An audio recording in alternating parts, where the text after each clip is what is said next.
Kia ora, talofa, namaste, haere mai, and welcome to the Niche Cast for this week. We're recording this on the 5th of March, 2024, and these are ridiculous Aotearoa sporting times. Lots of fun stuff happening and some not so fun stuff happening.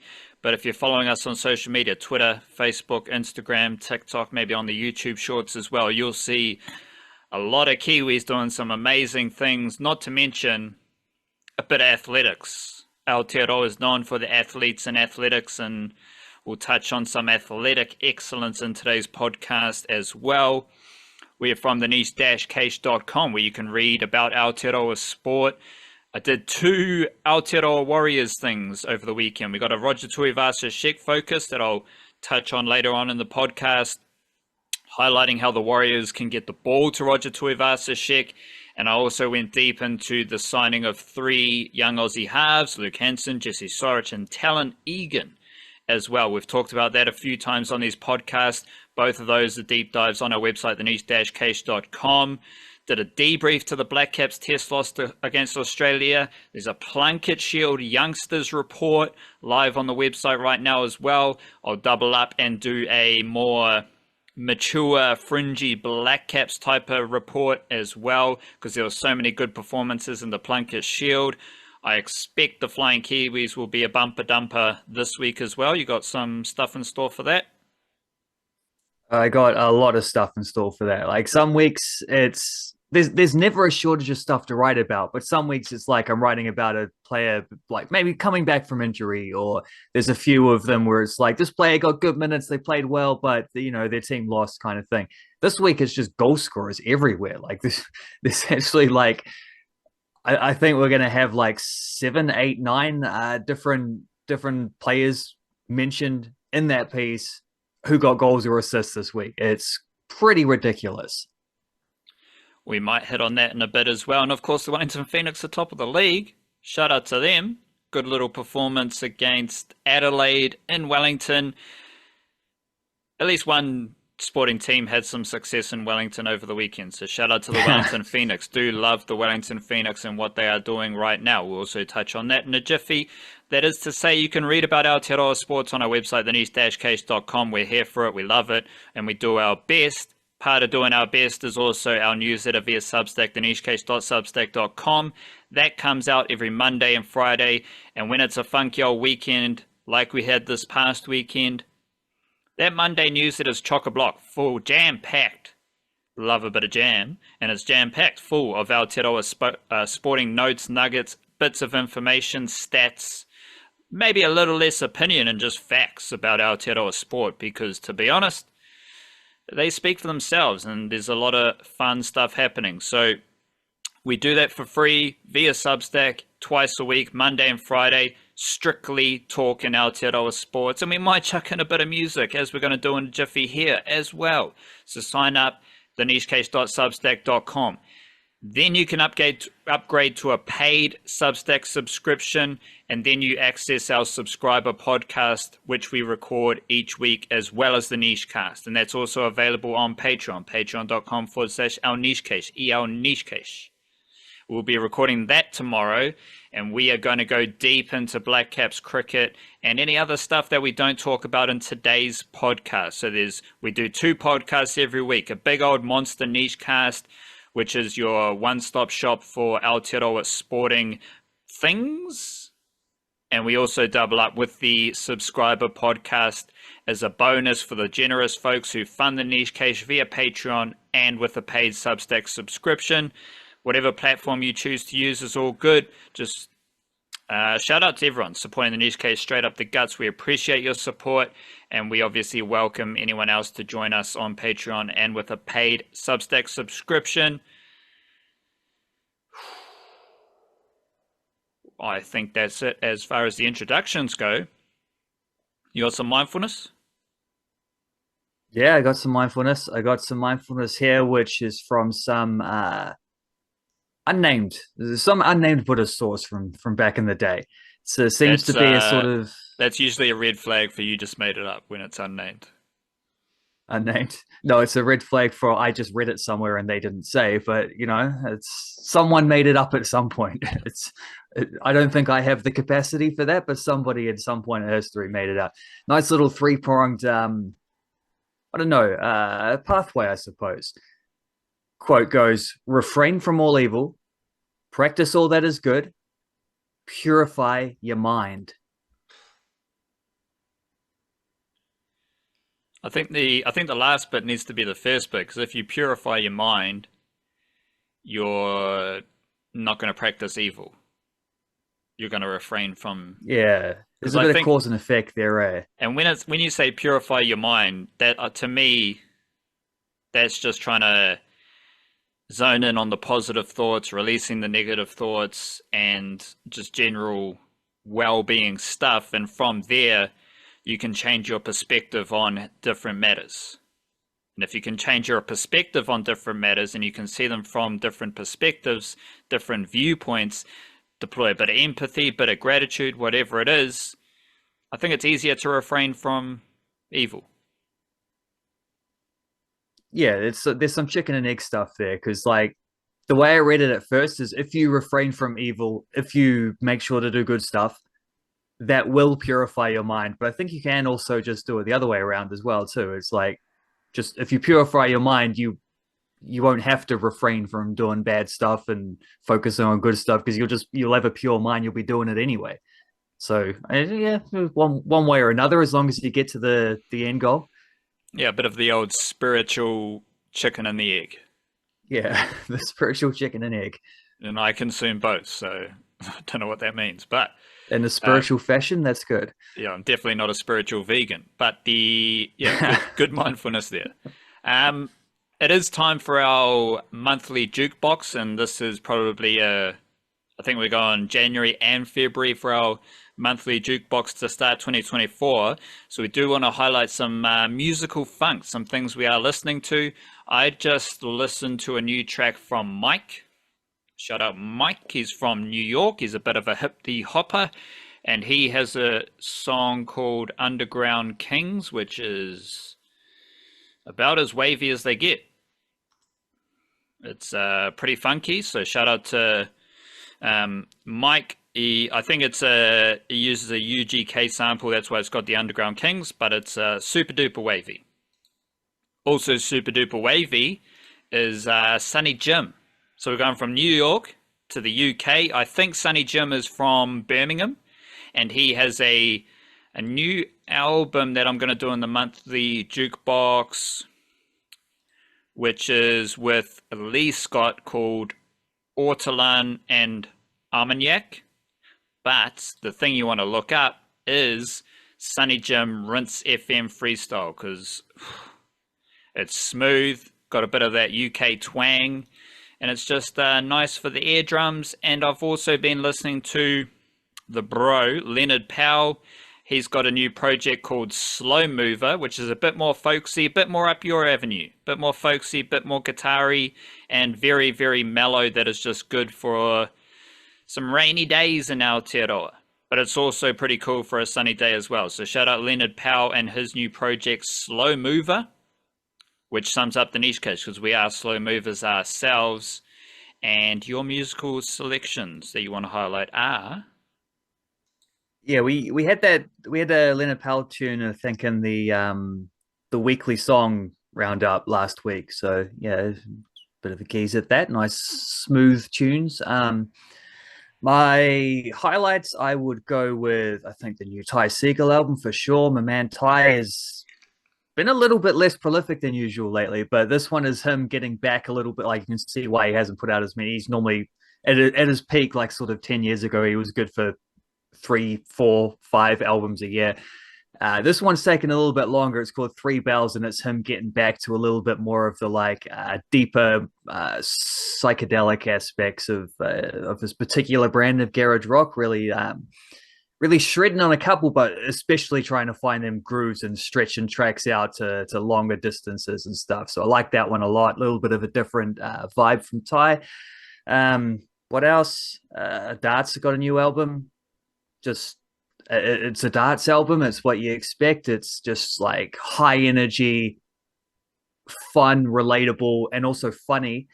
Just Kiwi rock and roll, you know. What's the name of that album? I can't remember. I didn't write it down. It's a dangerous day to be a cold one. It's a dangerous day to be a cold one. That's it. Yeah, they're great. They're good fun. All their songs are just like the kind of they just have things you want to like lyrics you just want to shout out. You know, they must be. I haven't seen them live, but I'm sure they're absolutely fantastic and raucous in a live setting. I could imagine. And yeah, that's all pretty good. I do want to have a geese. I haven't heard it yet, but I do want to have a geese at the new Idols album. Chelsea Wolf's got a new one. Katie Kirby's was good. Yeah, there's plenty of good stuff. And we'll write about the ones that we've mentioned and more on top of that in our albums roundup later this week at some point. Let's get some of the down buzz Aotearoa sporting stuff out of the way. Are we going to the Basin Reserve? Not yet. Not yet. We'll start with the Breakers. This is less down buzz because the Breakers did well. They defeated the Sydney Kings last week, which took them into another NBL finals game against the Illawarra Hawks. But unfortunately, the Breakers lost that game 88-85. How did they lose it? What did you make of the loss? And do you have any sharp thoughts about the Breakers season? Yeah, they lost it for the reasons they lose most times throughout the season. One of those reasons is that they're just abysmal on the second game of a week. They did have a little bit longer to prepare, so they hit that sort of 4-day off buffer. And I was saying, like, last week, I think that might have actually been the Patreon podcast, the subscriber one that we were talking about the Breakers. I was saying, like, this could go either way. they've got a little bit more of a buffer to where they've hit that sort of magical 4-day off peak, where every time they've had less than 4 days off between games, they've lost every single one all season. But they were also playing the second time in a week, and they've been terrible in the second time of the week, most of those being those short turnarounds I was talking about.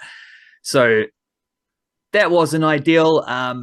But I don't know. Like, they got down, they trailed by double digits in the first quarter. They pulled it back, then trailed by, I think, up to 15 points in the second quarter, hauled it back, trailed by about 10 in the third, hauled it back. Each time, like, they look like, oh, well, there you go, they're done for.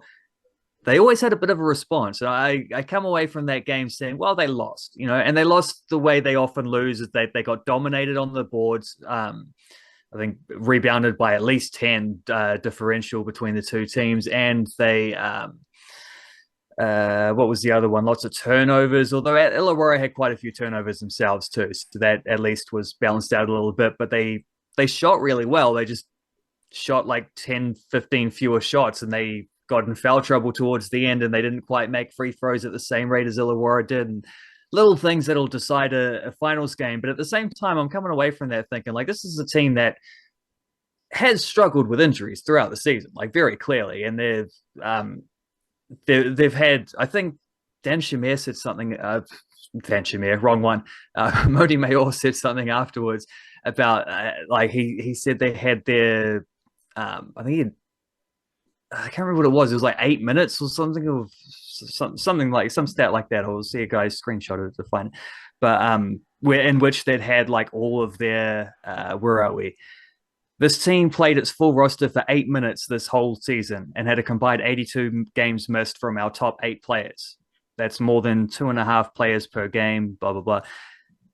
Like, there are reasons why I think the injury stuff is overrated, and I think some of that is exacerbated by the fact that they pick these top heavy rosters and then try to figure things out on the fly,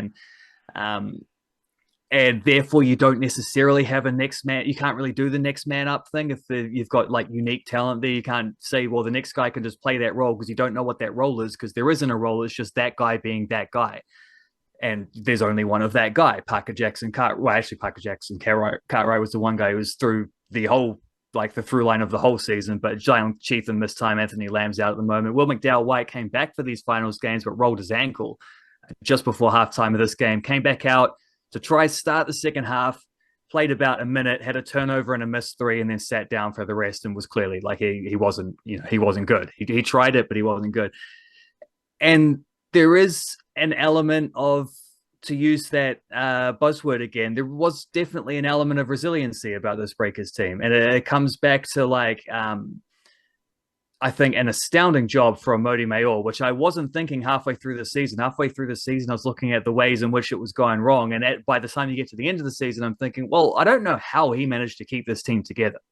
And a lot, like I say, it's like some of the stuff is self-inflicted. I don't think their roster building is nearly as good as people have said, particularly in-house NBL media who love to hype up everything. Like I think they shot themselves in the foot with a lot of that stuff by signing players who play in the same position, and there's players who completely different imports every single time, whatever, like not having enough depth to the roster. I think the Mangok Matiang thing as starting center, I don't think that worked. I think that was a failed experiment, even though he had some, he was much better in the second half of the season, had some nice moments even in this last game. On the whole, I'm not sure that's quite, I don't think that quite fitted what they were trying to do. Like there's most teams would have crumpled facing what they did, and this team didn't. So I come away actually quite impressed by what Coach Maor did throughout that, and what some of these players were able to get up to. But I just hope they've learned some lessons from the reasons why it didn't go wrong, and are not just sitting back being like, well, we had injuries, what are you going to do? Of course, we had injuries. It's like, yeah, but there are ways to make yourself more durable through those things. Both durable in terms of players not getting injured so much because you don't ask them to play such heavy minutes. Maybe you don't fly to America at the start of the season and mess with everyone's fitness, that kind of stuff. But also having deeper rosters and having more set roles so that guys can fill in for others when guys are unavailable and this kind of stuff. Hopefully they don't just take the excuses of that and actually like learn some lessons, because I think there's reasons why they were very successful last season and not as successful this season. But overall, like I gotta be honest, like pretty impressed with how they performed in these playing games. And they were unlucky to lose this game, but they showed a whole lot of heart and fight to stay in it.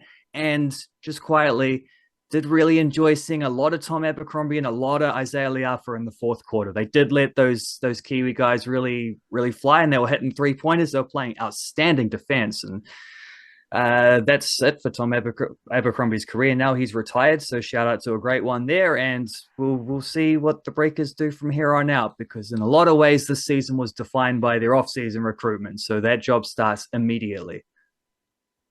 I'm glad you purified your mind and you changed your perspective, a bit of positivity, a bit of gratitude, and trying to find positives. So shout out to you. You're a good person.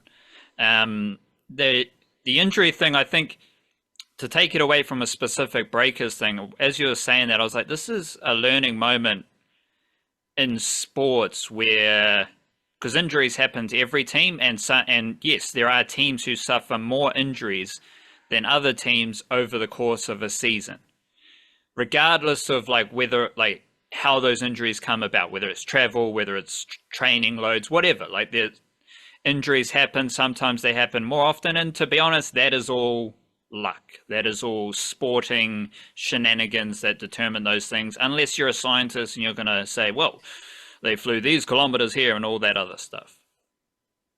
But as you said, roster management, recruitment, planning, preparation, they help you absorb the injuries. And the thing we've been talking about all season, as you laid out, is that the Breakers didn't necessarily have the roster to deal with those injuries as a Wellington Phoenix is, or even the New Zealand Warriors last season. And that's not necessarily about Warriors and Phoenix having lots of Kiwi players while the Breakers don't have so many Kiwi players. But there is, like, if you're saying, well, we only played 8 minutes with our, starting 5 on the field and on the court, and, it was a really bad season as far as injuries go. Well, how do you think Chiefy's feeling? Because I've heard about the Wellington Phoenix injuries all A-League season as well. So I appreciate your positivity, and I appreciate the way we're finishing the season with the Breakers. Pretty hardy performance. Abercrombie was 2 from 2 at the 3-point line, so shout out to him, legend of Aotearoa sport. But the thing that's held this Breakers team back was the thing that was evident in your little nugget there about the injuries, and it's the roster building and how you find players to complement each other, absorb losses, absorb injuries, suspensions, and all that other stuff. Because like at this stage of the season, McDowell White's just battling all sorts of niggles, let alone other things that happened earlier in the season. It's like, well, if there was just a reliable bloke to step in and fill that void, as the Phoenix and Warriors have, it will be, I think it might have been a different season. But in saying that, they got into the finals, and I think that's pretty solid. So shout out to the Breakers. I want to say the Blackcaps have the depth to absorb injuries, but we'll wait and see. Because they do have injuries. So it was quite a bummer. Like, I think lost in the shuffle was the Will O'Rourke, big war. His injury, I think he did a hamstring in the first test against Australia. And this is a bit of a positive twist on the situation. We've highlighted the changing influence of Sam Wells as Blackcaps selector. What did he start with? Well, he selected Glenn Phillips as an all-rounder for the Bangladesh tour. And Phillips was a key player in that series. And between you and I, it's so easy to spot people who have not been watching any Blackcaps cricket or following the Niche Cage podcasts and domestic cricket coverage, because some people still think Glenn Phillips is a wicketkeeper, or they think Glenn Phillips was a wicketkeeper last year. So, well, Glenn Phillips hasn't been a wicketkeeper for 5 years. And very interesting. And every time he's asked about it, he says, "I'm not a wicketkeeper, and I don't want to wicketkeep."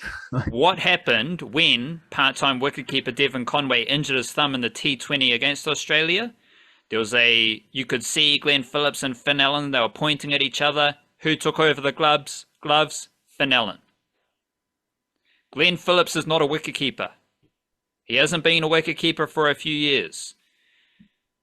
He's an all-rounder. And he bowls spin, and he's really good at spin. In fact, he's probably the best bowler for the Blackcaps in the World Test Championship. How about that? Not bad for a wicketkeeper, but hold that thought. Because what I was pondering, okay, big war goes down. He's out injured. What do the Blackcaps do? They call up Ben Sears. So we've seen Glenn Phillips be selected as an all-rounder to play in Bangladesh. We've seen Rachin Ravindra come into the first 11 to bat number 4, ahead of Henry Nicholls. Those are two Sam Wells things. We've seen Will O'Rourke come into the first 11. It's a Sam Wells thing. And now Will O'Rourke is out injured. What do? They go to Ben Sears. It's not Jacob Duffy. It's not Blair Tickner. It's Ben Sears. And this is, I think, lost in the shuffle of a lot of Blackcap stuff is the change in influence of Sam Wells as a new selector of the Blackcaps team. And we're seeing it play out this summer. Last summer, everyone was stressing about how old the Blackcaps were. This summer, there's a lot of youngsters in this Blackcaps group now. I think that impacts performance, to be honest. So we can't expect the young players to perform like a BJ Watling, Colin de Grandhomme, as they did in the World Test Championship glory run, Latutu Taylor, Trent Bolt, and so on. That was a perfect recipe. But at the same time, like Glenn Phillips is the best bowler in the team, Rachin Ravindra is a monster scoring runs. Like those things are happening. The young players are the best players, so I'm kind of balancing that out in my mind. But my point here, sorry for waffling. My point here,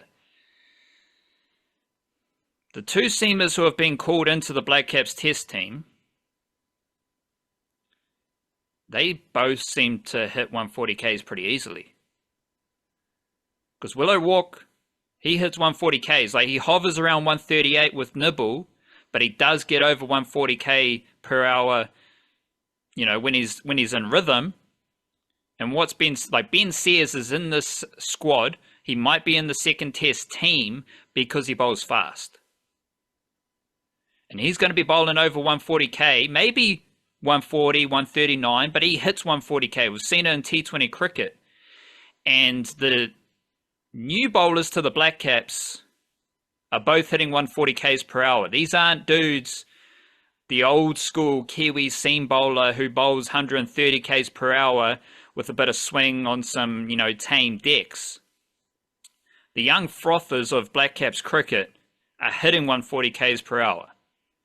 I don't know if they are going to help the team win right now against one of the best teams in the world, but it does highlight what is happening in New Zealand cricket, because there's a lot of talent below the Blackcaps level, and suddenly we've got a moment where the two next up bowlers for Blackcaps Test cricket, they got a bit about them. Like, Ben Sears is just fast and hostile. I'm fascinated to see how he moves the ball, because in T20 cricket, it's been all about pace. It's been pace on, pace off. That's what has made Ben Sears effective in T20 cricket. Going down to Hagley, I'm curious how he moves the ball. I'm a bit bummed we don't see Will O'Rourke on that Hagley Oval deck, because he would have moved it around all over the show. But Ben Sears can move the ball. He can swing the ball. I'm curious to see how he nibbles the ball if he does bowl, but you know he's going to be steaming in, and he's going to be trying to bowl fast. And the Test team hasn't had that type of bowler since Lockie Ferguson played his one and only Test. His one and only day of Test cricket. Yeah, so it's just something to keep an eye on. Yeah, that was an interesting one, the Ben Sears call up, because I didn't necessarily, I mean, like, Ferguson had that one against Australia, funnily enough, had that one. It might not have even been a day. It might have even been like a session of Test cricket before he got injured and was, didn't get to bowl again, and hasn't played another Test match since. And since then, like, understandable given his injury history. But it does seem like he's played some Plunket Shield since then, I'm pretty sure, but he's pretty much prioritized the white ball stuff. Yeah, not much of but I think he has, but I'm not sure. He might not even have. It's only 4 or so years ago. I don't know. But yeah, he's someone who might have been higher up on the pecking order. I think we've probably seen the end of Blair Tickner as a Test option. The fact that he's been overlooked here is fine. Well, I will say Duffy and Tickner were called in at various stages as cover in the Test squad, I think, for that South African series. So they're still there or thereabouts. They were mentioned because I think there was like some sort of injury. Duffy was, I'm pretty sure. I can't remember about Tickner, but yeah, I'll take your word for it. And yeah, obviously there was an option of bringing Neil Wagner out of retirement. I don't really see the point of that. If I'm honest, I think a lot of that Wagner not playing, upsetting people is down to the fact that we lost, rather than down to the fact that people genuinely believe Neil Wagner would have made us win that game. It's just like a way of lashing out of aching for something familiar, you know? You did antagonize people when you shared your Neil Wagner thing, your deep dive, and you're like, Neil Wagner would have helped them take that last wicket against Cameron Green. I did say that, didn't I? Nathan. Well, no, I think that specific situation, I agree. I agree with myself in that specific situation. He's the guy who throughout the last decade has been the one to come in and just rough up tailenders and get them out. I also kind of think Glenn Phillips would have helped in that situation. I think Tim Southey effectively admitted that. It's like, well, we could have bowled the off spinner to the left-handed number 11. That might have been a little bit more beneficial as well. On the whole, I don't see Neil Wagner making a difference to that result, though. Like, you take out another 50 runs, half that 10th wicket partnership, we still lose fairly comfortably if that's the case, you know. Would he have done better than Scott Kugelheim? Maybe. Like, Scott Kugelheim didn't have a fantastic Test match, although the thing that annoyed me the most about Kugelheim there was the way he threw his wicket away in the first innings, just slugging for no reason with, I think, was it Glenn Phillips at the other end? He had a better batsman set at the other end, and you're like, you're not even trying to bat for the dude here. Well, hold on the Test stuff, but just focusing on the bowling depth. Yeah, well, yeah, so like rolling through options there, I don't think Neil Wagner actually would have helped us, and I think arguably the guy who might have been a better option to bring back would have been Trent Boult, but I don't know how realistic that would have been. For all I know, he's off in some T20 thing right now, I'm not sure, but if not, he also has not played a first-class game for a long time and doesn't really have I would expect doesn't really have the He's the one guy I would hesitate in saying this about because of his extreme fitness levels, but I don't know that he necessarily has the reps in his legs to be bowling 40 plus overs over 5 days. I don't know. Um, so if you take out all those senior options, yeah, you move into something different. And Ben Sayers is the guy that they chose, which is funky because like a lot of these other guys they've been calling up, Ben Sayers has an X factor, and Ben Sayers' X factor is his lightning pace, and he's probably well, we don't know who's the quickest dude going around right now. If you can compare him to Ferguson or Milne or whatever, or whoever else might be touching that, it doesn't really matter. But he'd be the quickest guy in this Test match, and I hope he plays. I think it'll be fun. I think it'll be really funky to see how he goes, and it's interesting from his perspective as well because I don't know, like we're seeing Ferguson and Milne, those other lightning quick bowlers have prioritized the short form stuff. Ben says takes some Plunkett Shield games off now and then. But he still tries to play when he can, and he's got a decent Plunkett Shield record, and I look forward to seeing how he goes. I hope he gets in that 11. It's been pretty fascinating observing things because, again, last summer it was like there's too many guys over the age of 30 years old in the Blackcaps team. This is why they suck. And at this stage of the summer, where we're at right now, people want to be going backwards. People want Neil Wagner in the team. People want Trent Boult in the team. Yeah. So, well, you're complaining about too many old guys last summer, and this summer you want to go backwards. So, given everyone else's complaints, well, I'm like, now they're going young, and there's a bit of X factor. This is what everyone apparently wanted. It's quite funny to observe it, and I think same reason. Like Glenn Phillips is in the Blackcaps Test team because he bowls spin. He's not a top order batter. He bats like 7. And he's there as an all-rounder to bowl spin. Yes, he might not have bowled in that key partnership at the end of the Australian innings, but he's there to bowl spin. Will O'Rourke is there to be fast and hostile and nibble it around. Ben Sayers has been selected because he has X factor, because he bowls fast, and because he's a bit of a freak. He's a bit of a crazy bowler, and we'll see what happens. Yeah, Glenn Phillips, first fifer by a New Zealand spinner in New Zealand conditions for 15 years, since Jeetan Patel was the last one to take a fifer. I do love how these youngsters have a bit of spunk about them, like Will O'Rourke, he bowls quicker than most Kiwi seamers and he nibbles the ball both ways, highly effective. Ben Sayers has come into the Test squad. What does he do? Bowls fast, hostile. Glenn Phillips, most exciting cricketer in the world. And Rachin Ravindra, he's big moment Rachin, he's double A, he's the Rolls Royce. He's all about playing cricket at the highest level. Like, this is the new wave of Kiwi cricketers, and they are not the plain Jane cricketers we once knew from New Zealand. Like, these dudes all have some sort of X factor or class to their mahi that I think serves the Blackcaps well. There were, I felt like anytime Phillips comes to the crease, for example, you're like, whoa, this could get crazy. Because if Phillips gets in, he's going to smash boundaries. Let alone what he does in the field, let alone the amount of rip and energy he puts on his off spin. I thought at some stage in that last innings, Rachin Ravindra is not out 50 odd. Well, he wasn't not out, but he was not out at one point and he was scoring runs and he was on his home deck. So all this talk about the basin reserve, tricky pitch, seam movement, bounce, spin. This is Rachin's deck. This is where he plays his cricket. This is the moment for Rachin Ravindra to lead the Blackcaps to glory. Didn't quite happen though. So it was like, those players, I don't know if this is going to help the Blackcaps Test team win. Because again, when you do select younger players, you have to give up some consistency and performance.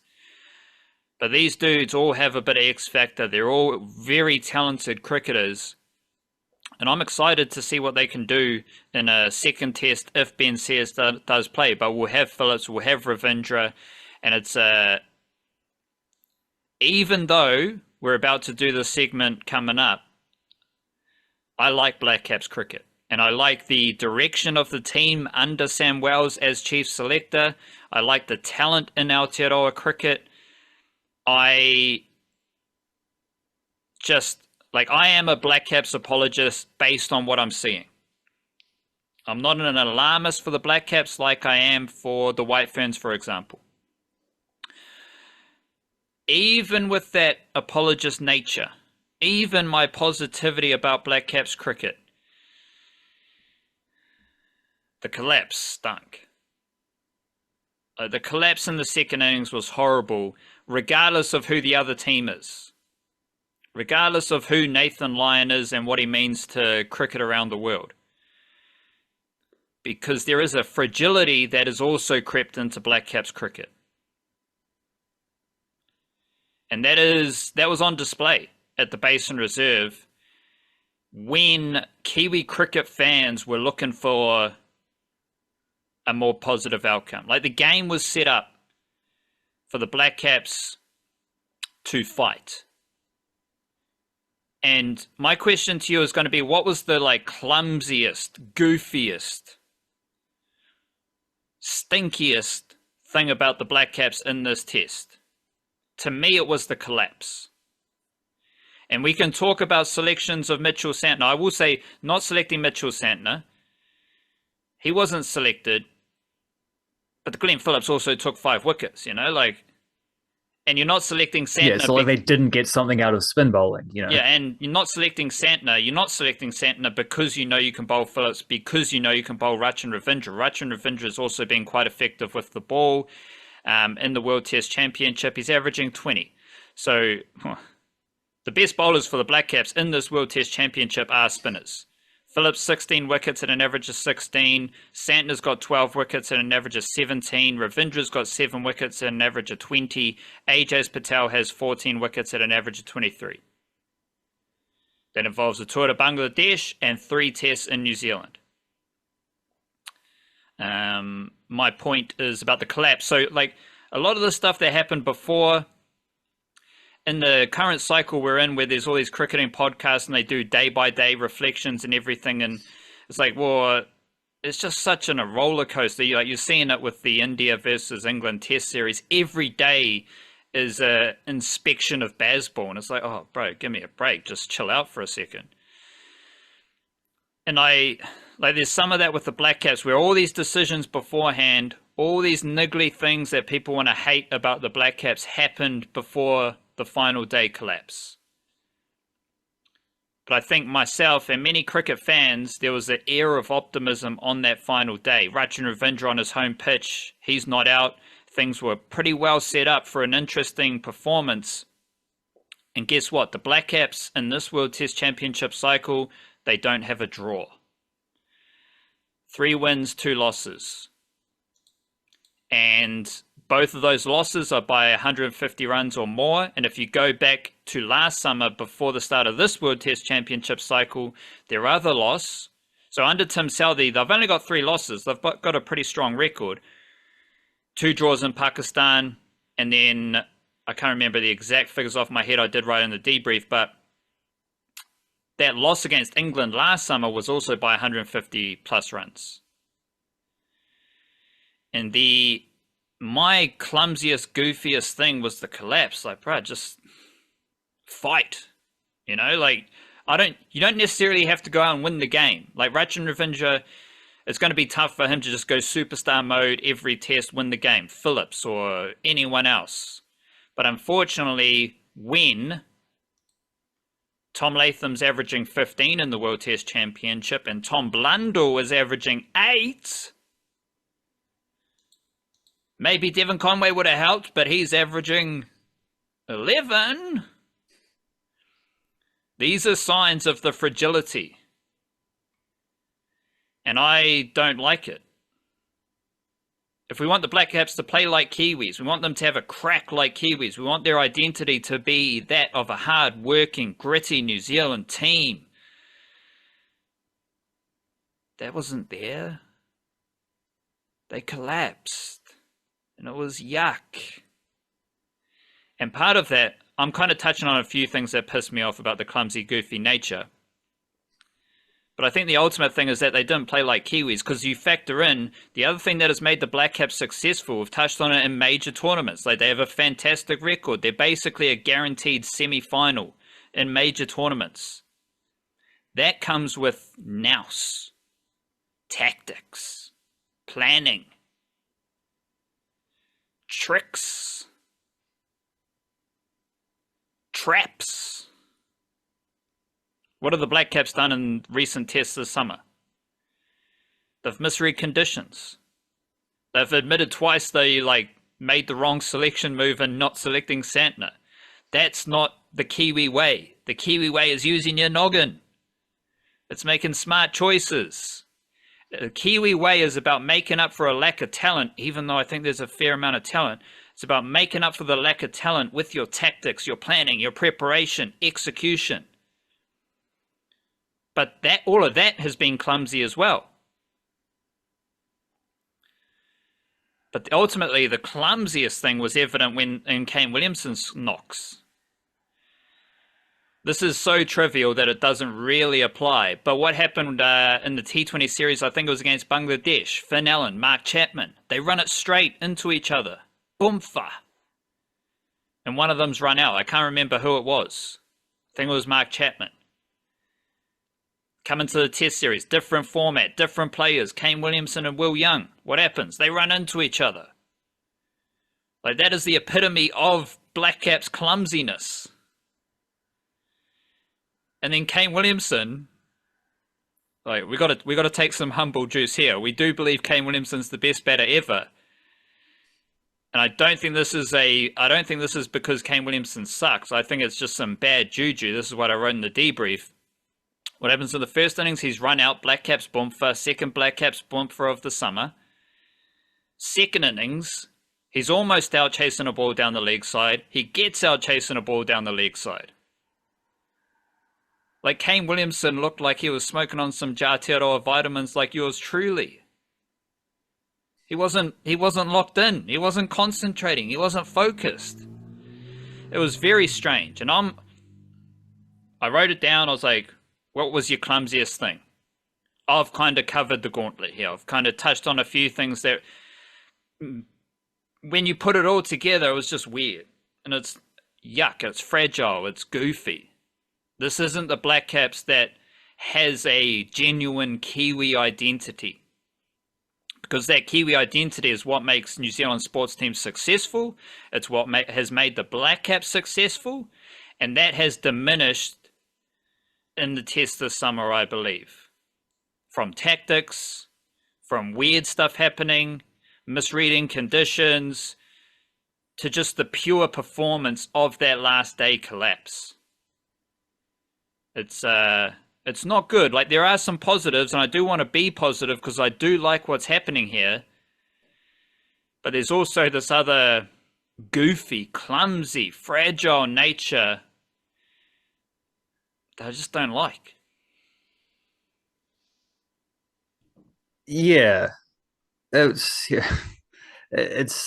wasn't much fun watching them crumble. And although I will say, to their credit, they did at least finish the game quick enough that I could watch. Well, I was hoping they'd finish. I'd hoping they'd chase the runs down so I could watch the Phoenix uninterrupted. After flicking back and forth, they actually finished quick enough I could watch the Charity Cup game.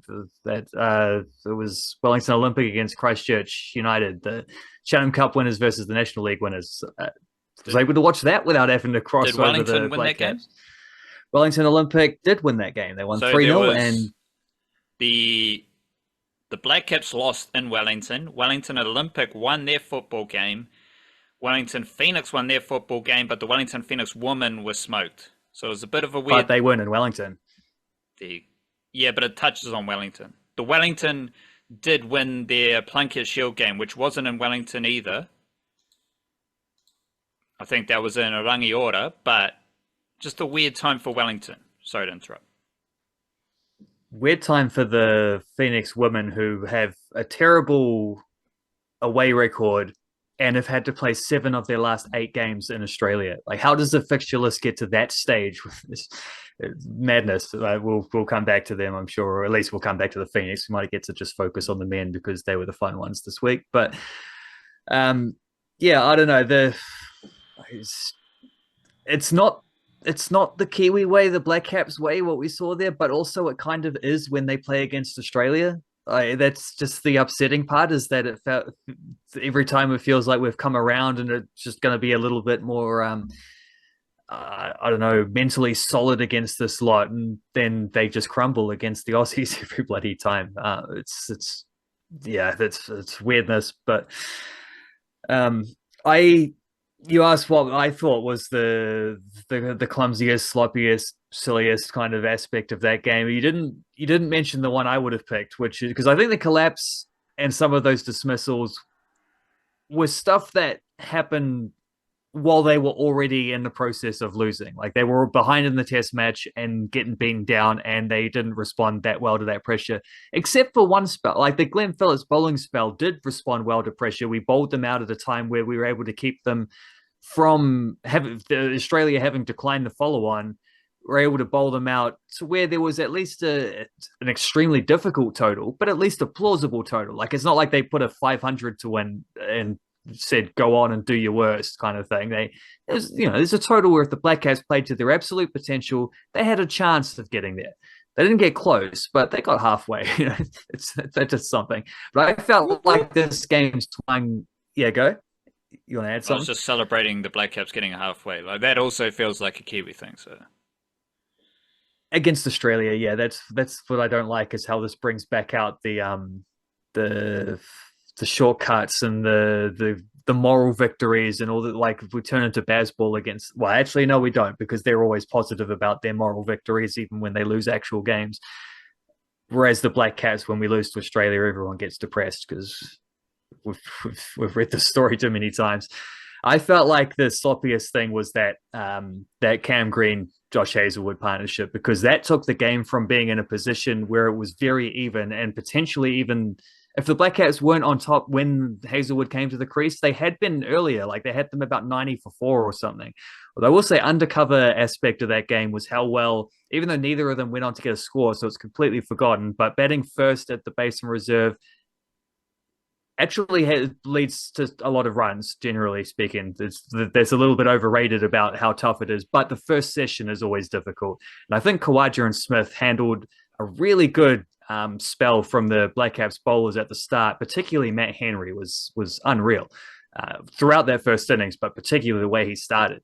And I thought Southey was really unlucky. Like the Southey stats at the moment look quite bad, but I think he's not, I don't feel like he's bowled badly. I just feel like the wickets have fallen to other bowlers, and he's been a part of the collective group that's led to those wickets falling. They just haven't been going to his name often enough. But they got through that spell, and the Black Caps, in neither innings did they get through to like 30, 40 without loss, or did they get through the first 10, 15, 20 overs without being a bunch of wickets down.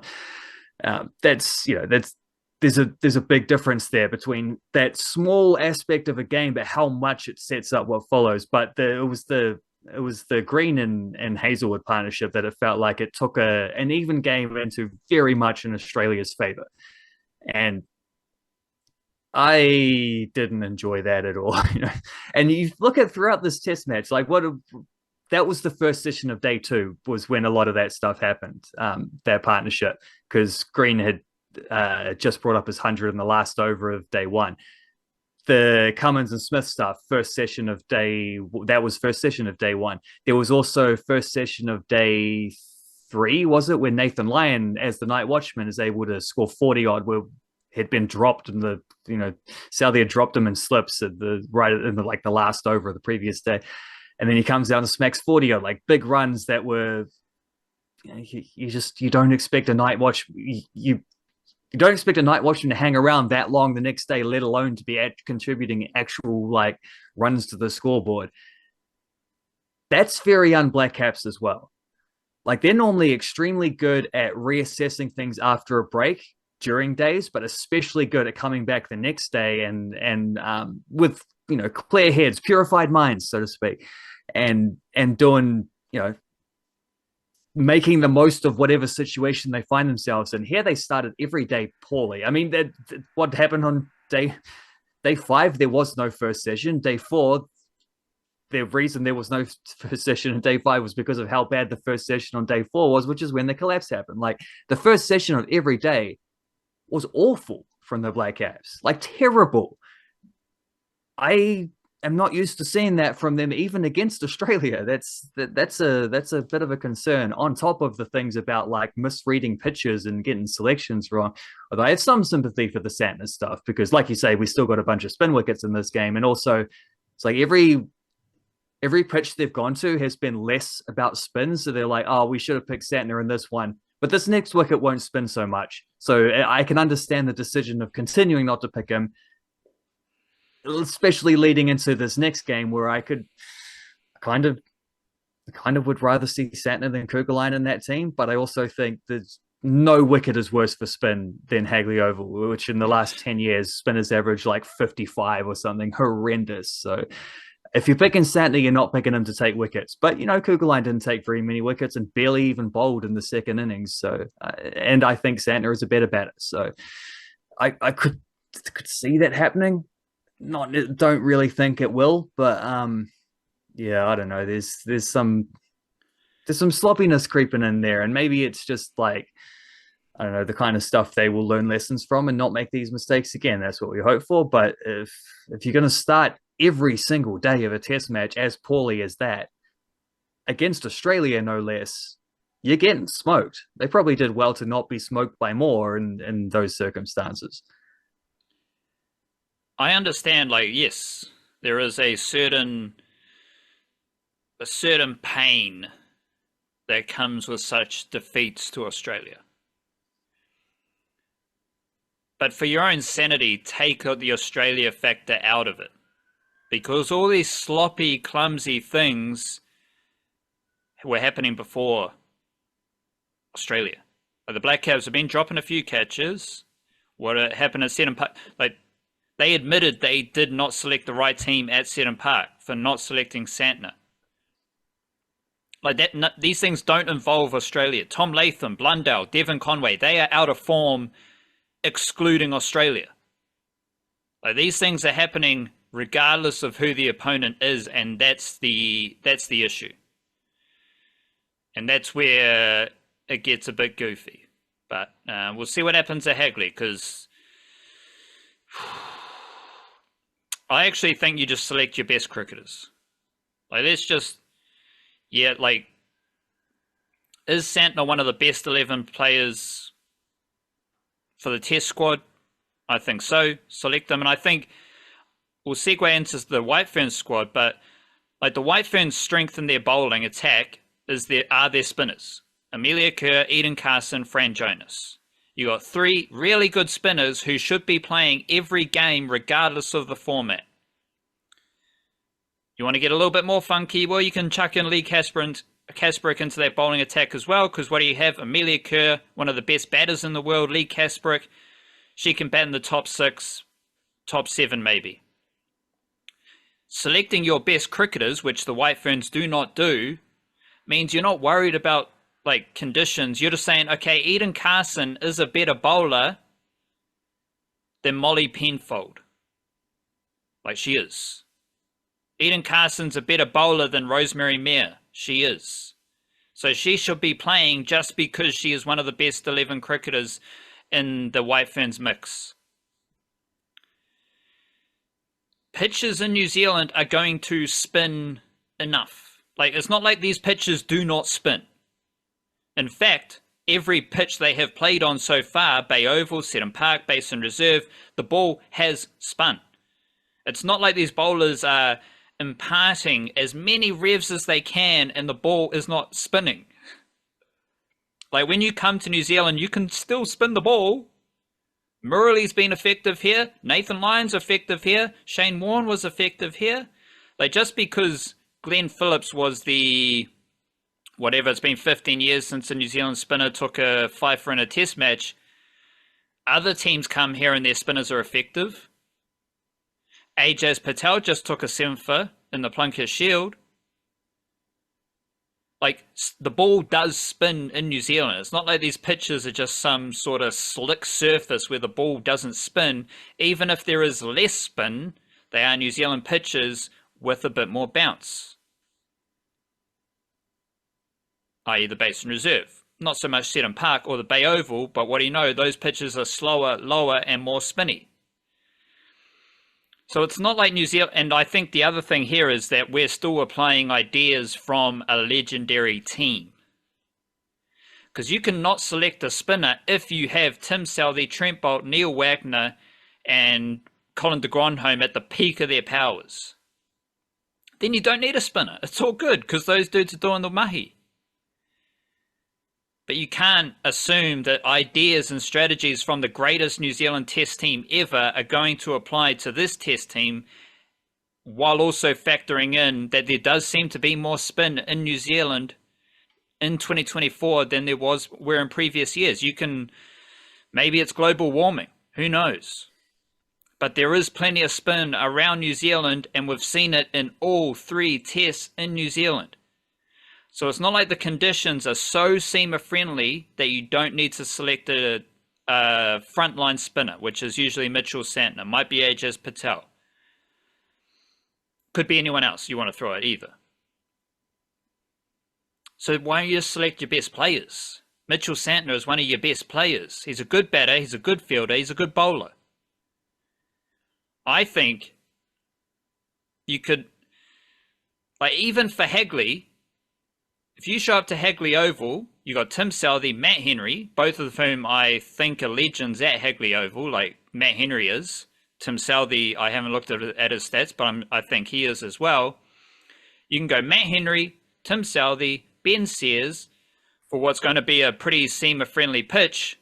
But then as alternative options, you can go Santner, Phillips, and Ravindra just to shake things up. You say the Aussies get a partnership. Well, now you're rolling through one of 3 spinners just to try something. Like, take the conditions out of it. New Zealand isn't extreme conditions, right? Like, it's not India, which is the spin extreme. And I don't think New Zealand right now is England, where it's the seam extreme. I think we're somewhere in the middle. Even Australia, like Nathan Lyon plays every single test in Australia. They're not pondering whether to not select Nathan Lyon. No, it's just always Nathan Lyon and seamers. My preference right now is just go to Hagley. You've got 3 good seamers, you've got 3 good spinners, you've got a good bowling attack. You just select your best bowlers and you trust them to get the job done. I think they're getting a bit too cute with the spin or seam factor when conditions are quite neutral as far as between seam and spin. Just select your best bowlers. It's all good. Mitchell Santner can be effective even if he's bowling on an AstroTurf where the ball isn't spinning, because he's got the arm balls, change of pace. Like, he is a poor man's second coming of Daniel Vettori. He can do a job in New Zealand, and Glenn Phillips, he doesn't need a spinning pitch. He's G. Philly, the most exciting cricketer in the world. He's going to find a way to get into the battle. And if those 5 options, if they don't work, give Rachin Ravindra a crack. See what he can do. Because he's a pretty good bowler. He's going to get some dips, some flight. He is spinning the ball will hit the pitch, and it's going to move a little. I don't know, like, I'm riled up right now, but I think I've hit on... Am I going insane? Like, what do you make of all that? Well, I mean, to your point about spin recently, like, yeah, it had been, I think 15 and a half years technically, but yeah, we'll say 15 years between Blackcaps spinning fifers. There's been 10 spinning fifers since that Chetan Patel one, though. So one of them was Glenn Phillips. 9 of them were by overseas spinners coming in and still taking wickets. And it's harder to take wickets as overseas players in foreign conditions, so that says something there. And 4 of those, including Nathan Lyon and including a couple by South Africa, 4 of those 10 fifers since the Chetan Patel one have come this summer in the space of 3 test matches. So yeah, Hagley Oval is going to be worse for that because it's the hardest place to bowl spin. But also, I think Mitchell Santner is the best spin bowler for the Black Caps in the worst spinning conditions, if that makes sense. Like if it's turning a lot, you lean on someone like Ajaz Patel or even Ish Sodhi, or I think actually Mitchell Santner himself would still probably get that, would still be getting that kick. If it's not turning, well, Mitchell Santner is an elite white ball bowler. He's used to bowling conditions where the turn is not the main factor. The batting aggression and trying to outthink that dude, and his line and his speed variations and stuff like this is what gets him wickets and keeps the run rate down there. So arguably, in the worst spinning conditions, he would be the best spinner to have. And yeah, I mean, where are we here? Matt Henry has taken 22 wickets at 27.45 at Hagley Oval. That includes the 7 for 23, the most recent. I think the most recent. No, he would have played there since. But the 7 for 23 he took against South Africa, which kind of announced him as a first 11 player right after Trent Boult stopped playing Test matches. Well, that was at Hagley Oval. And he's a Cantabrian, so that helps as well. These are very familiar conditions to him. Tim Southee, 12 matches at Hagley Oval, 59 wickets at 21.64. To maintain that over 12 matches, he's got 4 fifers in that span. Those are incredible numbers. By the way, Trent Boult is just as good. 53 wickets at 21.09 and 3 fewer test matches. Neil Wagner, 37 at 28, so not quite as much for Wagner. Jamieson, 28 wickets at 17.57. So these dudes, even de Grandhomme's got a really good record there. 15 wickets at 26.4. So these seamers have all taken big wickets there. And you would think that Southee, Henry, and Sayers maybe a bit of Kugelheim, although I think Kugelheim would have to be the guy to make way if you brought in Mitchell Santner, because I don't think you're dropping Glenn Phillips. There's, 3 dudes with even a bit of, hey, chuck in some Daryl Mitchell. Why not? He plays cricket for Canterbury these days. He's played there enough. He knows what he's doing. He actually takes a decent amount of Plunkett Shield wickets when he pops up in those things. So I agree. Lean into that. Just pick the best 11 players in your squad. And the most important thing I think you said there is that idea about picking selection habits that are based on a squad that no longer exists. Like Wagner doesn't play anymore. Boult doesn't seem to play anymore. Well, Boult plays some T20s, but he's not in the test match picture. Kyle Jamison's out injured. De Grandhomme's retired. You've still got Tim Southee, but you've only still got Tim Southee. Matt Henry stepped up and done a brilliant job, but it's not the team that it was a couple of years ago. It's not a bowling lineup that it was a couple of years ago. You can't be picking based on that. And yeah, I tend to, and I also would go further, which I think you're kind of leaning into yourself as well. There is why don't the White Ferns just pick 4 spinners and Lea Tahuhu?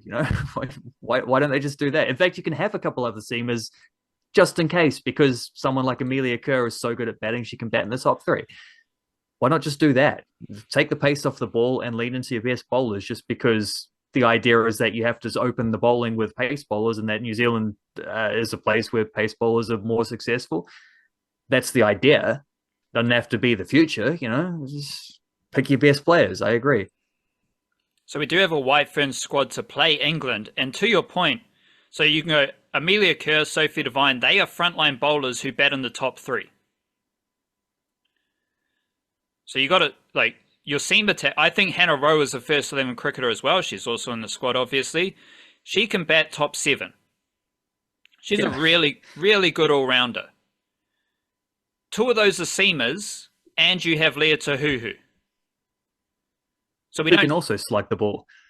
Yeah, she's a good hitter as well, but you don't need to select mediocre seamers ahead of spinners who are just blatantly better cricketers.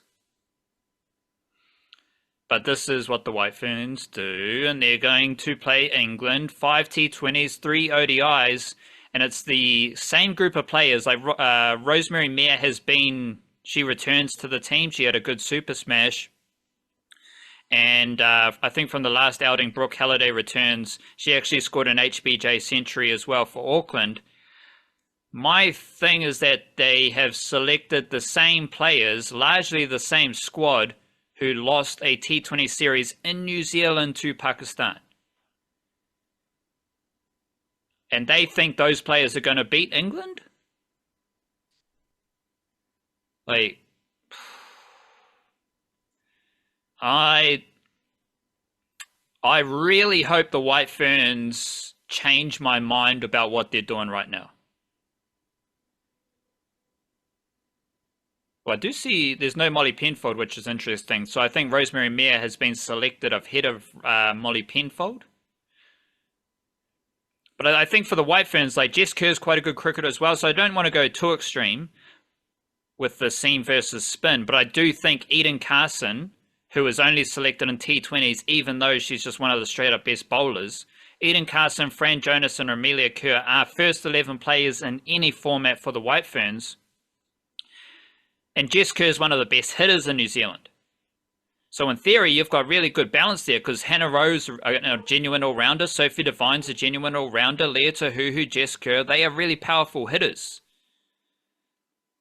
And the point of difference for the White Ferns are their excellent spinners. But ultimately, this team and this group of players has been underperforming for a long time now. And one of the best teams in the world, England, are coming to New Zealand to play them. So are we expecting the same group of players who underperformed in the T20 series against Pakistan? And to be honest, they tried really hard to lose the ODI series against Pakistan as well. Are we expecting them to beat up a better team? I don't know. I don't see it, but I want to be proven wrong. I just don't know how it's going to happen. You know, like I don't really see the path to victory for the White Ferns, especially, well, not especially like because England, they might be influenced by the Women's Premier League as well. Players are going to be coming in and out, so it'll be interesting to see what happens there. But we also had the North versus South T20 series over the weekend, and there was one player who impressed me there, Michaela Gregg. She's been quite. She's a powerful hitter, full 360 shots. She's one of the few players who maintains a high strike rate, one-day cricket and T20 cricket. She's a bit older. She's a mature cricketer, 28 years old, I believe. She's really good in the field. She can bowl a bit, but she probably won't bowl at this level. She's just a classy cricketer. She looks like a winning cricketer. Other than that, that North versus South series just was a bit underwhelming. Like, does anyone want to score runs? Sachi Shari did hit 88, and Michaela Gregg had good scores in every game. But like, there was one 6 hit, and it was by Izzy Gay. Shout out to her. She's still in the White Ferns as a wicket-keeping option. But again, like the best players aren't being selected. Jess McFadden, leading run scorer in the HBJ Shield, I think. She's not there. All of which are just like quirky little notes. But generally, that North versus South series, with a lot of young players selected, was underwhelming. And to me, it reaffirms my idea that winning players for the White Ferns, in this White Ferns bubble, winning players are going to be older players. And the White Ferns don't select those players. So if you're not selecting winning players, and if you're not selecting the best players, how can I think you're going to win against one of the best teams in the world? And it's going to be a tricky series, because if worst case scenario, they get smoked in both formats by England, and now we are looking at a White Ferns team who are losing series against a variety of opponents in home conditions. And I didn't really know, if that happens, then suddenly everything about the White Ferns can get worse than it already was. Because it wasn't very good in the ODI World Cup they hosted. It wasn't very good for the T20 World Cup in South Africa. They were defeated by Sri Lanka in Sri Lanka last year. Like, somehow White Ferns things find a way to get worse. And I hope they don't get worse against England. I want to be proven wrong. But if they're selecting the same players, you're probably going to see the same result, you know? Well, maybe worse because they're playing against a better team as well, which throws that one in the another spanner in the works. Yeah, I don't know. I looked at that squad. I saw White Ferns squad had been announced. I got excited. I thought, hey, this might be interesting. Let's see what happened because when they were playing before, it was really before the domestic summer had really kicked in. It was pre Super Smash, the Pakistan stuff. Now they're playing. England are coming over here, and it's post Super Smash, post HBJ. Like all the domestic information you want to acquire, it's there. It's done. The games have been played. But of course, I don't take much notice of the domestic cricket, so I look at the squad and just see the same players, and they're getting excited about like the focus is always on which players have been recalled, which players are in who weren't in the last squad, and it's Rosemary Mayer and Brooke Halliday, and I'm like, well, they might not have been playing last time, but they're playing many other times. Like they've been a part of this era of White Ferns cricket. Struggling to see what I'm supposed to get excited about out there, or what's changed, or what's meant to catch my eye. Other than one little note where they did say, because I think is it Kerr, Bates, and Devine who are over playing women's IPL? I think. Yeah. So those three. Well. Tahuhu as well. No so Bates. I think they said it's Devine, Kerr, and Tahuhu, I think. And Tahuhu, right? Okay, well there you go. I think there was a note in there that said that because depending on if they make playoffs or finals, there might be some conflict of them not being able to get back in time. There was a note saying they were going to add 3 sort of standby players just in case. And I thought, well, I want to know the standby players because that's the only place where this squad's going to get interesting to see who gets nominated there. But we'll see. They haven't done that yet, so we'll have to stay patient on that one. I feel like I was stuck in those mangroves for the Blackcaps conversation, so let's keep this nice and breezy, light and airy for some Phoenix and Rugby League. Phoenix had a win. We did touch on the women earlier in the show. They had a loss away. I'm not sure what else to say about it. I'm sure you'll be writing about it. You've got some deeper thoughts that you probably shared in our news there as well, so you can pop in with any key nuggets where you see fit. But ultimately, Ben Old is the best young player in the A-League, and we know that for damn sure. We did highlight that maybe Alex Paulson and Finn Sermon were in that conversation, but then I saw Finn Sermon do his best Kane Williamson, Clumsy, Aotearoa, Jataroa Vitamins performance at fullback where he got pickpocketed. So I was like, oh, bit off on Finn Sermon. I don't know. Meanwhile, Ben Old was just destroying his opposition. So how are you feeling about... Alex Paulson failed to save a penalty this week. Yeah, exactly. So, that's terrible. That is terrible from by his standards, yeah. Ben Old, he's the best player in the A-League. So the Wellington Phoenix, they keep winning. They are still top of the league. They are 3 points clear of the Central Coast Mariners. Another insight from my football desk.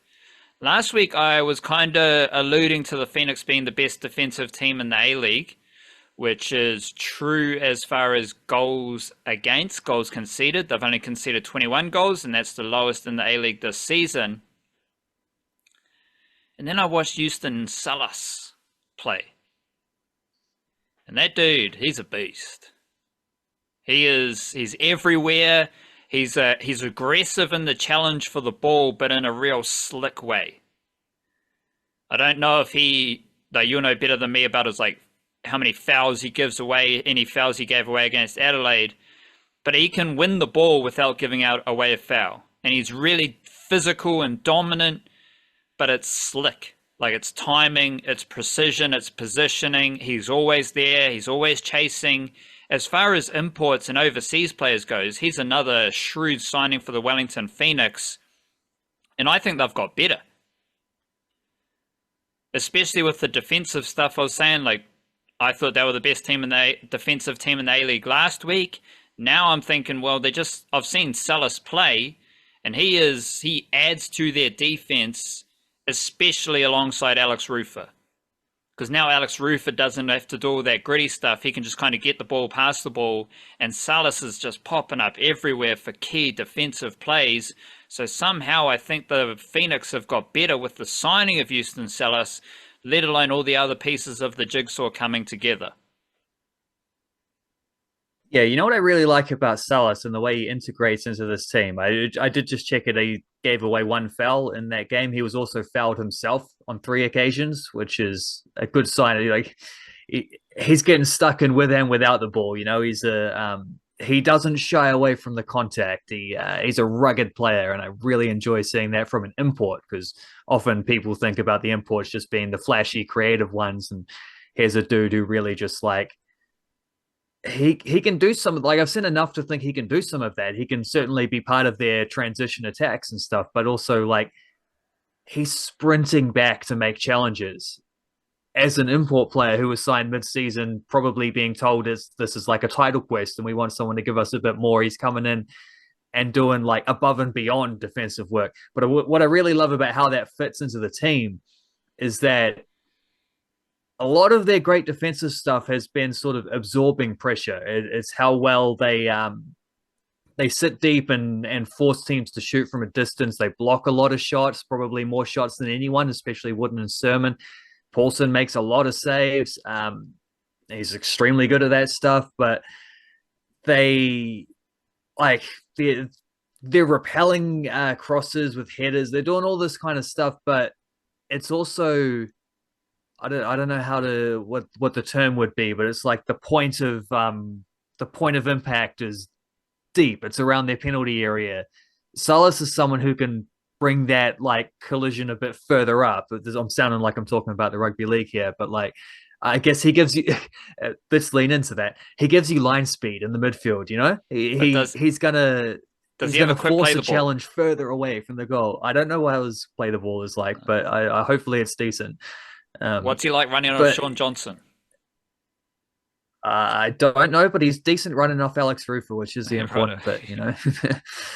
I think that's Costa Barbarouses' job is running off Sean Johnson. That's him sneaking into a little hole and dashing through. So that's I love that about that. Like that, I think their midfield has had tendencies to it's not that they're losing the battle, it's just they're kind of like not engaging in the battle there. Like the teams are getting closer to their goal and they're giving them shots they are willing to concede. Like it's low percentage stuff, but also low percentage stuff sometimes goes in. You'd rather not have any percentage involved. So I think Salas gives him a bit of that. Like I think he's just a bit more combative than Pennington or even Altai. Well, he's as combative as Altai, but I think he's more mobile than Altai, which is the key thing. He'll get to more spots on the field, and um, that I think allows them to bring their pressure a little bit forward and engage with the opposition's midfield further away from their own goal, which should hopefully help them in not having to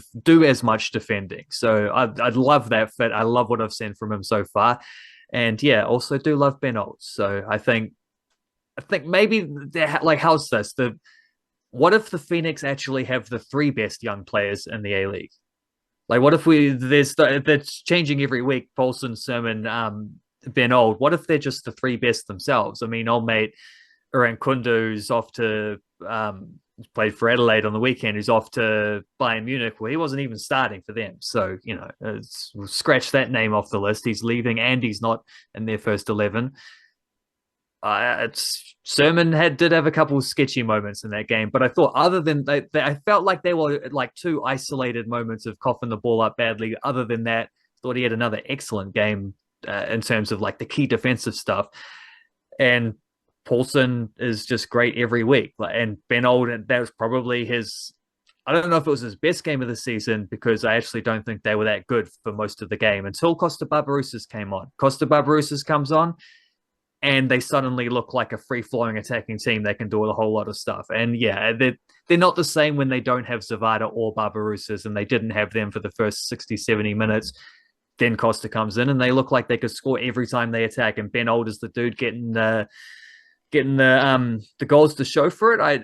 That's his most effective game. He scored a couple goals. He's looked super creative throughout. Like it's just he's so much fun to watch. Like, he's really good, but he's also good in a way where it's like it's entertaining. He's a dribbler and he's doing this stuff every single week against every team, and he's starting to get goals and assists to show for it on top of that, which is the final product that really matters. I love it, man. He's a hell of a player, and he's hit levels this season that I was hoping for him, but which I wasn't sure if he could, and he's doing that and looking like there's more to come. So that's a dude who could have a big impact in a finals run if it comes to that. Yeah, we'll save the Flying Kiwi goal scoring extravaganza for the subscriber podcast tomorrow. And tomorrow we'll be recording the subscriber podcast after the NRL team list drop tonight. But I do have some tales from Te Whare, tales from the house, tales from Te Whare, which is apparently it's a rugby league segment for the niche cast. And we'll see how we go. But I do have some things I want to highlight. So I did write about Roger Tuivasa-Sheck. And this idea that Roger Tuivasa-Sheck is going to roam. He's been given a license to roam away from his left centre position.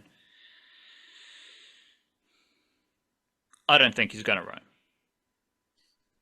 I just think the Warriors are going to pass him the ball and he's going to run, which he's really good at. So I went through some of the plays where Roger Tuivasa-Sheck got the ball in the trial against the Tigers and then the trial against the Dolphins. Really simple. Like, he doesn't need to roam. If there's a play the ball in the centre kind of third of the field, he's going to be there, one pass over to the left, getting the footy. The Warriors also have early shifts they can do to get Roger Tuivasa-Sheck the ball, and they have like shifts in terms of just couple of guys standing there passing the ball to Tuivasa-Sheck. But also they have shape. So they can roll out their shape with decoys hitting the middle of the field, which is why Adam Fanua-Blake, Tohu Harris, those type of dudes scored tries last season with Dylan Walker. So that's always a threat through the middle. Everything about the Warriors is that it starts with the threat in the middle, Wade Egan, then the shape with the decoy runners, but maybe you hit the decoy runner to go through. So you can set up that shape, but the end target is Tuivasa-Sheck out on the left. So I think Tuivasa-Sheck can easily get 10 runs a game without having to roam. And I think if the game swings in his favour, he can get 15 runs. Because he's still going to go looking for work outside when the Warriors are working out of their own territory as well. I don't think you're going to see Tuivasa-Sheck popping up on the right or going crazy with his roaming. I think that's a bit overstated, and instead they're just going to get him the footy. And that's equally as dangerous as Tuivasa-Sheck popping up everywhere. Even when Joey Manu's given the license to roam, it's not hugely impactful. Like, Joey Manu is Joey Manu because of what happens on the right edge. He doesn't roam. They just get him the footy, and he's Joey Manu, and he gets busy. And I think that's what Tuivasa-Sheck is going to do. I'm also really intrigued by the impact of Kurt Capewell. I don't want to get too crazy and say that Kurt Capewell was a major missing piece for the Broncos in their loss to the loss to the Roosters in Las Vegas. But I do think just his solid edge forward presence might be overlooked in assessing the Broncos this season, but I think he's going to help the Warriors immensely. Just his reliability in that right edge position, showing up for defensive coverages, running the right lines off Sean Johnson, decoys, catching the ball at the line. I just think he's a good footy player, and he fits right into what the Warriors are doing. It's hard to say that signing Kurt Capewell was like being slept on, because it's definitely not. But I think as one piece of the Warriors package, he's a pretty exciting piece. He's exciting because of how plain Jane he is. Just good instincts, good intuition, good areas. He's always there or thereabouts in attack and defense. And most importantly, he fits the mana of the Warriors team.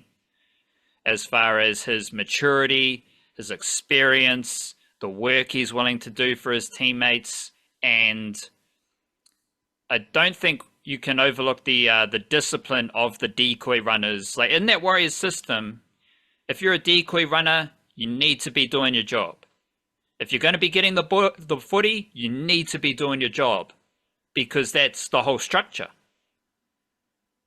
So imagine like how many penalties are given away from a decoy runner lingering in the defensive line as opposed to running through the gap in the defensive line. This is crucial for the Warriors because of how many decoy runners they have, how much shape they have, how often they shift the footy through that shape. And I think Kurt Capewell is ideal for that role with his discipline and expertise without the football in attack as well as defense. So a couple of Warriors things there. I also, tales from Te Whare, it would be rude not to go to Te Whare of the Valence variety with the Dolphins. Dolphins are a really interesting team, not only because they have a lot of NRL players, right? From Aotearoa. Jesse Bromwich, Kenny Bromwich, Jeremy Marshall-King, Valence Te Whare, Connolly Lemuelu. Lemuelu, Te Whare, they are both from Tangaroa College in Otara. So you've got a lot of Kiwi-NRL players in the Dolphins team. But the Dolphins are an expansion team who are relying on Aotearoa to bolster their junior pipeline. This week in Mal Meninga Cup, John Whinianga-Nofo, who could be pushing for like Queensland Cup status with the Dolphins. He started at hooker. He's from Auckland Grammar School, played first 15 there. Popped in for the Dolphins under-19 team. Hooker, 2 tries. No dramas. Also, shout out Mason Barber. I think he's from the Hokianga region. He scored 2 tries for Tweed, who are playing against Redcliffe, as fullback. But the Dolphins also have Tavita Nofahu, former St. Kitts first 15 player, New Zealand Schools first 15 player as well. He was starting at centre.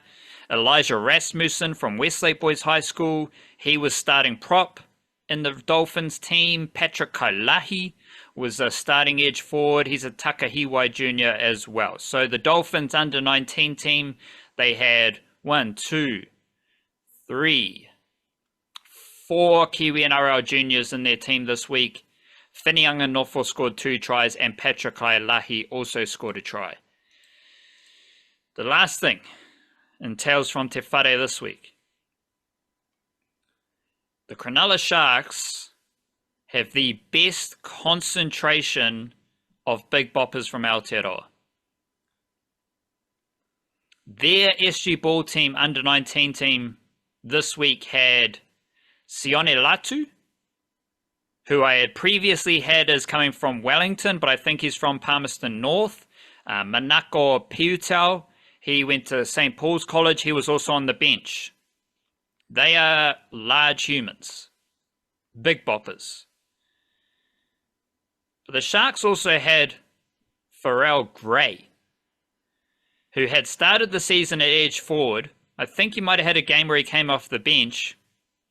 And I was watching these highlights, and there was this number 20 just going crazy out on the wing. Massive body, athletic, skillful. And that's Pharrell Gray. So he started the SG Ball season for the Sharks in the forward pack, and he played on the wing against the Rabbitohs. He scored a try, which was a ridiculous try by itself, and then he basically set up 2 more tries by just steaming down the flank. And I don't think Pharrell Gray's a winger, but he played on the wing. But he's a big bopper. I think he was a loose forward in the Rongotai College first 15. I think he forecast forward as a big bopper, coming off the bench maybe. But that is to say the Cronulla Sharks SG Ball team have 3 big boppers. And one of them's from Auckland, one of them's from Palmerston North, one of them's from Wellington. Who else do the Cronulla Sharks have? They got Felix Fa'atili from Christchurch. He is a certified big bopper. He might be playing Jersey Flag. He might be pushing for New South Wales Cup with the Sharks this year. And the Sharks also have Salisi Ata, who played in an NRL trial. He's an Otahuhu junior. He's a big bopper. He's massive. All these dudes are massive. And they're all with the Sharks. Ata seems like he might be a chance to make his NRL debut this year. But interestingly, the Sharks did sign Braden Hamlin-Uele, who's a Glenora junior in Auckland, and they, of course, signed Adam Whenua-Blake for next season.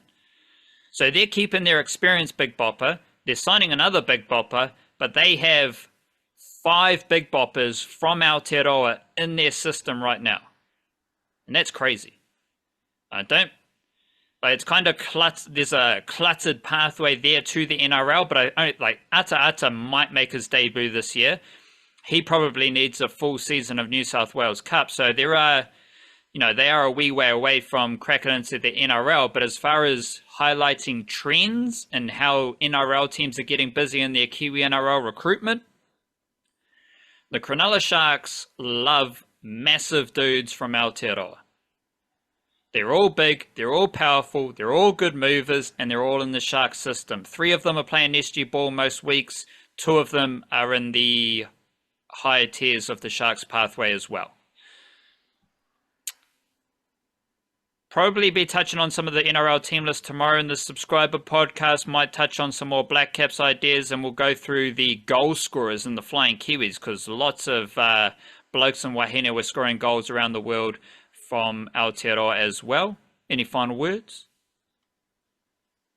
Well, thanks to the Blackcaps wrapping things up nice and early, and I did get to watch a bit of the Vegas NRL stuff, which was, the Vegas aspect is completely overrated, and we knew it was going to be, and it was that stuff was weird. But having the rugby league season start was good fun, and in particular, watching Joey Manu do Joey Manu things was unreal. And it's a nice, handy reminder that we're in the part of the year where that becomes a weekly thing. There's that one flick pass in particular was outrageous. Like the try assist in the right corner was just, it's so good. Like there's not that. I was going to say there's not that many players who can do that. There are a few that can do that, like more in this era than have ever been before, probably, who can make that kind of pass. But Joey Manu can do that and like 6 other incredible things that only a handful of dudes can do. And he does this stuff all the time.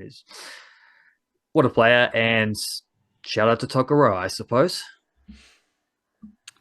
It does seem likely that he's going to leave the NRL at the end of the season, though, and go play rugby union overseas. We might want to savor it while we can.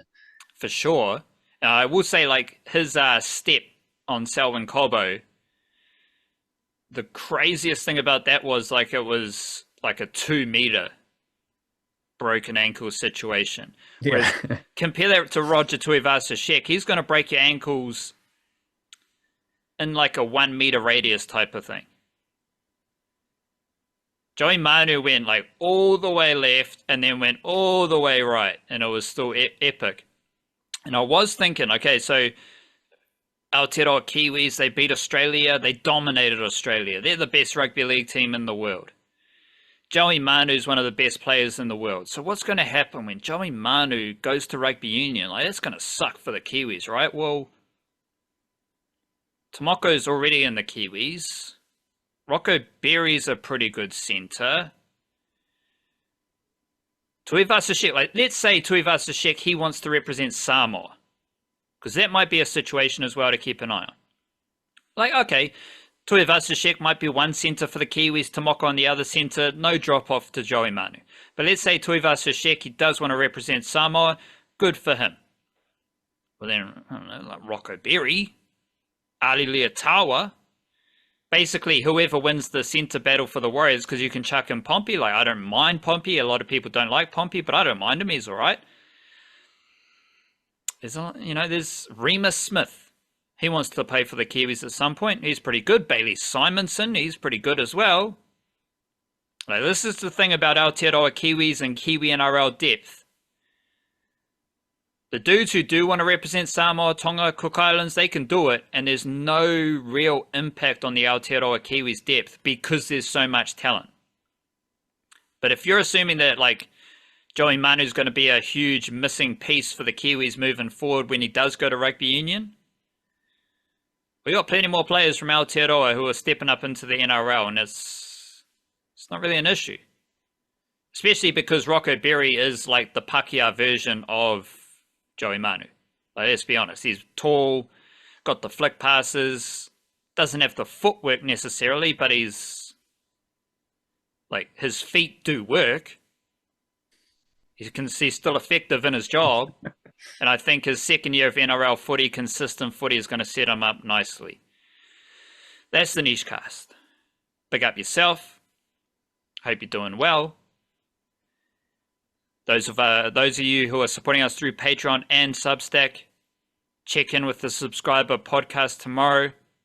Love yourself. Kia kaha. Stay beautiful. Church.